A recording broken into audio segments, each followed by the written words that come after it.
നഗരങ്ങൾ ഉറങ്ങുമ്പോഴും ചില ഡയറിത്താളുകൾ ഉണർന്നിരിക്കും. അടഞ്ഞുകിടന്ന ഫയലുകളിൽ നിന്ന് അക്കങ്ങളുടെ ദുരൂഹതകൾ ഓരോന്നായി വെളിച്ചത്തിലേക്ക് വരികയാണ്. കേരള രാഷ്ട്രീയത്തെ പിടിച്ചുലയ്ക്കുന്ന ഏറ്റവും വലിയ പൊട്ടിത്തെറിക്ക് കളമൊരുങ്ങുന്നു. ഒരു വശത്ത് ED എന്ന കേന്ദ്ര അന്വേഷണ ഏജൻസി, മറുവശത്ത് സംസ്ഥാന ഭരണചക്രത്തിൻ്റെ അമരത്തിലിരുന്ന പ്രബല ശക്തികൾ. എൻഫോഴ്സ്മെന്റ് ഡയറക്ടറേറ്റ് തങ്ങളുടെ അന്വേഷണ റിപ്പോർട്ട് അഡ്ജുഡിക്കേറ്റിംഗ് അതോറിറ്റിക്ക് മുന്നിൽ സമർപ്പിച്ചതോടെ ഭരണ ഇടനാഴികളെയും പ്രതിപക്ഷ നിരകളെയും ഒരുപോലെ വിറപ്പിക്കുന്ന ഞെട്ടിപ്പിക്കുന്ന വിവരങ്ങളാണ് ഇപ്പോൾ പുറത്തു വരുന്നത്. കേവലം ഒരു ബാങ്ക് ഇടപാടിൻ്റെ കണക്കുകളല്ല ഇത്.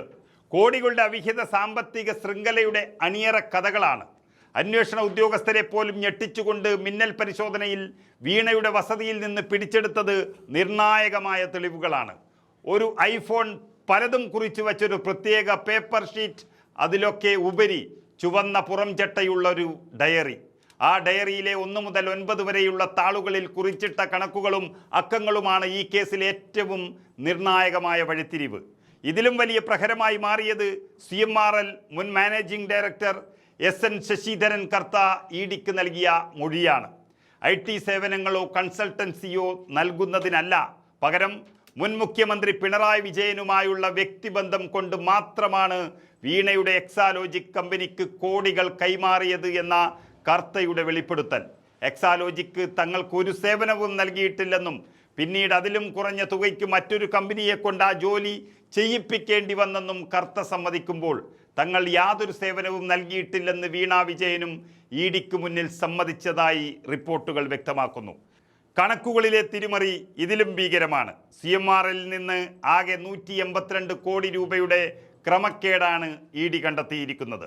ഇതിൽ 139 കോടി രൂപയും സ്ലെഡ്ജ് ഹാൻഡ്ലിംഗ് അഥവാ ചെളി നീക്കൽ എന്ന പേരിൽ വ്യാജ വൗച്ചറുകൾ ഉണ്ടാക്കി കണക്കുകളിൽ നിന്ന് എഴുതി തള്ളുകയായിരുന്നു. യഥാർത്ഥ ബില്ലുകളോ സേവനങ്ങളോ ഇല്ലാതെ കമ്പനി സ്വന്തമായി ഉണ്ടാക്കിയ ഈ വ്യാജ വൗച്ചറുകൾ വഴി പണം വകമാറ്റിയതിൻ്റെ മുഴുവൻ വിവരങ്ങളും ED റിപ്പോർട്ടിലുണ്ട്.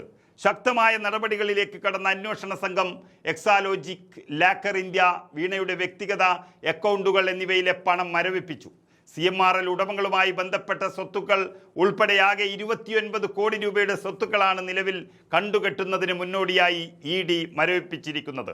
ലാവ്ലിൻ കേസിൻ്റെ നിഴലിൽ നിന്ന് വർഷങ്ങളുടെ നിയമ പോരാട്ടത്തിന് ശേഷം പുറത്തു വന്ന പിണറായി വിജയന് മുന്നിലേക്ക് ഇതാ മറ്റൊരു വലിയ സമൻസ് നീളാൻ പോകുന്നു എന്ന സൂചനകളാണ് ED നൽകുന്നത്.